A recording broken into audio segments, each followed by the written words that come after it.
Everybody ready? Well, happy Friday, if we can say happy in this situation. Thank you all for being here. We wanted to address just a few things. We've gotten several calls about the status of the matter involving the 2-year-old child that was died of a gunshot wound over in the West Blount area. This afternoon, Blount County Sheriff's investigator Ed Hull secured warrants against Evelyn Interests. Those warrants being for aggravated child abuse, reckless manslaughter. Additionally, he's in the process of obtaining unlawful possession of a controlled substance, unlawful possession of marijuana second, and drug paraphernalia charges as well. So a total of 5 charges at this time against the mother of the 2-year-old child. Before we talk about the facts, let me just say that, I believe very deeply in the Second Amendment. I believe in the right of law-abiding citizens to own their firearms, protect their homes, and defend their families. In fact, my husband and I, we have a lot of firearms in our home. We also have 2 small children, one being 4 and one being 6. And because of that, we have taken all steps necessary to ensure our firearms are secured and our children cannot access them. We believe in being able to protect our family, and we believe just as strongly in the responsibility to protect our children. We don't leave knives laying out in our home so our children can grab them. We don't leave prescription medication out, and we don't let our children go play near the highway and expect them to understand that knives are dangerous, prescription drugs are dangerous, and that the highway is dangerous. They're children. A firearm is not a toy, and it's not a teaching moment for a toddler. And in this case, as we see, that teaching moment came too late. It's not something that our young children's brain can understand or respect, and it can't leave firearms unsecured and expect our young children to know the difference. Their brains are developing, and they're too young to understand the difference between a toy and a deadly weapon. When a gun's left out, a child doesn't see danger. They see something familiar. If you think about it, our children play with water guns and with Nerf guns and things of that nature, and these young children just don't know. And as a result, a misunderstanding can turn into tragedy in seconds. And these charges are not about politics. It's not about government mandates.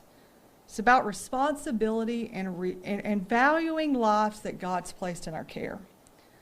Locking up your firearm and keeping your firearm, a loaded firearm, away from your child doesn't weaken our rights to bear arms. And it doesn't take anything away from you as a gun owner. It shows that you take your role as a parent and a protector seriously. And we do have a duty to keep our firearms secure and away from our children, especially when they're loaded and we have young children in the home. As you can see, in January, or just Wednesday, Sheriff's Office responded to the call of a 2-year-old child who had a gunshot wound to the head. When they arrived, they learned that there were actually 6 children in the home. A set of 4-year-old girls, an 8-year-old girl, a 9-year-old girl, and a 13-year-old boy. Also present in the home was the mother. The mother had left the children playing in the master bedroom, and this is all part of a public record that you have been provided and was filed with by the Blount County Sheriff's Office, when she heard a loud noise coming from the master bedroom. And when she went in there, she observed a handgun laying in the closet floor, and there were 3 children who had been in that closet. That gun was a .380 Smith & Wesson, .380 caliber Smith & Wesson. Crime scene investigators determined that the projectile had gone through the 2-year-old's skull, through the wall, hit the roof, or hit the ceiling, and then landed on the couch. The investigator determined that that firearm was owned by Evelyn Interests and that she had left it unsecured and loaded in the bedroom. Upon obtaining a search warrant, the Sheriff's Office located a total of additionally 6 firearms. 4 of those firearms were within reach of the children and were loaded. Ammunition was also found in that home. In addition to, when they arrived, there was a strong smell of marijuana, and they located marijuana, mushrooms, and paraphernalia. We've had that firearm traced, and it does belong to the mother in this case. So those are the charges at this time. If you have questions about the father, at this time, those charges have not been filed, and I would not be able to update you right now. This has been a long and grueling investigation to determine a lot of specific facts about what's going on in that house, and our investigation is ongoing. Are you able to share if the children are still in DHR custody? I don't want to talk about the DHR aspect. That would not be something I would ask you to refer those questions to DHR. You say that there aren't charges against the father. Does that mean he is in custody right now? There are not at this time any charges. There are not. And I'm not aware of him being in our custody. In regards to the father, in our court, he has been convicted previously of a robbery, a felony. Is there a reason that he has not been charged with a felony? So, if you didn't hear, the reporter asked that a public record review would show you that the father in this matter was convicted of a robbery third, I think in 2010. And a convicted felon under Alabama law of a violent crime, which in this case would have been a robbery, would not supposed to be in possession of a firearm. During the course of our investigation, which is why it's taken us several times, we reached out to the Board of Pardons and Parole and learned that he had been granted a pardon and given his gun rights back just a little over a year ago. So he did have the right to have those firearms, but that was a decision made by our Alabama Board of Pardons and Paroles, which then allowed him to have firearms back in the home.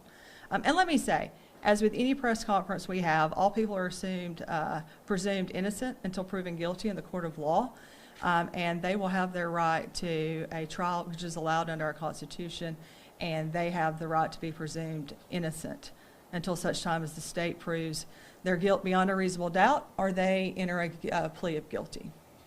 Has any of the investigations shown if the gunshot wound was accidentally self-inflicted or by another child? So we believe that it was not self-inflicted. At this point, do you believe it was inflicted by one of the other children?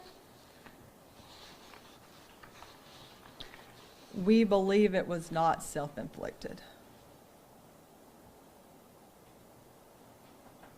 Have you talked with the mother at all? What is her emotional state right now? So it would be improper for me to discuss with you whether or not we have had any discussions with the mother under Alabama Rules of Professional Conduct that prosecutors are required to abide by. So I know the day of the shooting, the sheriff's office said that they believed it was accidental. Is that, whether it was self-inflicted or not, is it still believed to be accidental? I don't think there is any intent that the 2-year-old would die, regardless of who picked up the gun and pulled the trigger. I don't believe that, and I think you maybe can read between the lines in my statement. We have to, as parents, as gun owning, protecting parents, take steps to prevent our children from believing a gun might potentially be a toy and pointing it at other children in our home. And that's just a responsibility as parents. We can't leave loaded firearms within reach of our young children and expect them to understand the difference when we're still literally changing their diapers and ensuring that they are fed and bathed and clothed and taken to school, and we provide all of their necessities. What is the next step here when there are court appearances? So it's my understanding a bond has been given by the magistrate. And just so people know, and I think there's sometimes a misunderstanding of the DA charged, or Pamela Casey's after so-and-so, or this DA's after so-and-so. Just to understand the process, under Alabama law and criminal procedure, a officer would have to prepare an affidavit, submit that affidavit in deposition to an independent magistrate. It's not somebody who works for our office. It's not somebody who works for the sheriff's office. The magistrate makes that independent decision of whether or not there's probable cause for charges to be filed. There could have been a situation where the magistrate looked at the facts in this case and said there wasn't, but they did. And that was submitted, and a bond was given, just as it is allowed under Alabama law, except for those cases that are outlined under Ania's law. And so it's my understanding at this time a $90,000 bond has been issued, and I'm not aware whether or not she's made that bond. Are you able to tell us any kind of timeline on when charges may be expected? I apologize. I think you may have asked me about what comes next, and I kind of got off, so let me go back to that. So with any criminal procedure, once an arrest is made, they'll have a first or initial appearance in front of the judge, and they'll get to make the opportunity to enter a plea of guilty or not guilty if they choose not guilty. If they don't have an attorney, one will be appointed for them. They'll then have what's a preliminary hearing to make a probable cause determination in district court. Should the grand jury meet before then and the case be ready, it could always go to grand jury prior. Once it goes to grand jury, the whole case will go to grand jury, that against the mother and also potentially against the father. And again, I say potentially because at this time, the father has not been charged with any crimes under Alabama law. Do we need a safe and secure law? I don't want to get into talking about that right now just because this is a tragedy. It's a straight up tragedy what happened. These actions forever changed a family, changed children, and we see the loss of a precious soul. That shouldn't have happened. We need parents to put their guns up if they're loaded and they've got toddlers, period. And that's what my husband, we have a safe. We have the ability to access them if we need them without them being in the safe. There are methods that we can be gun-loving, gun-bearing, Second Amendment strongholds and still protect these little babies that we've been given.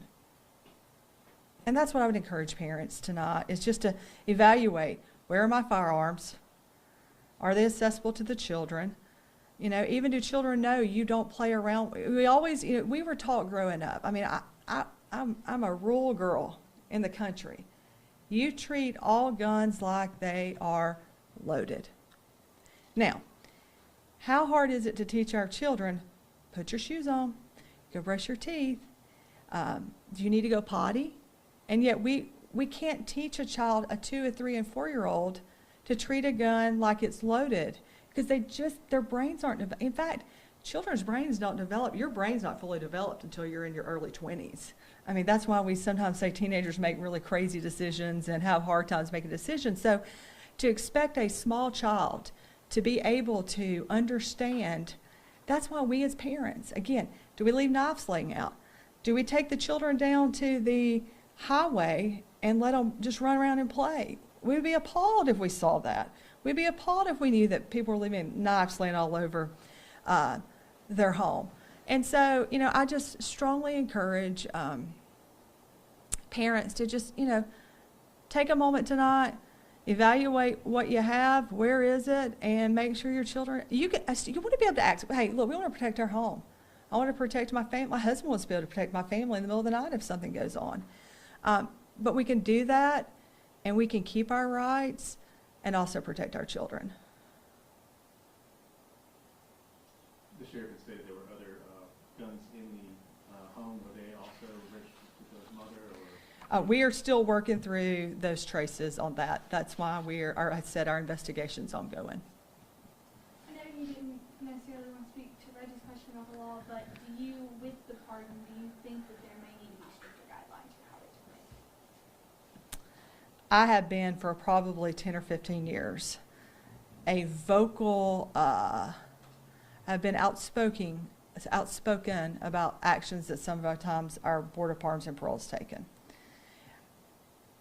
I just have a really hard time with someone who has a violent crime. There are different types of pardons. So you can get a pardon and not get your gun rights back. And so I think if it's a violent crime, we need to evaluate how we give those gun rights back. I am not against people rehabilitating, making amends, doing what they're supposed to, and getting a pardon, depending on what type of crime it was, depending on what happened, depending on the facts of the matter. But in this case, you know, or let me just say, I would not be a proponent of violent offenders getting a pardon that involved getting their gun rights back.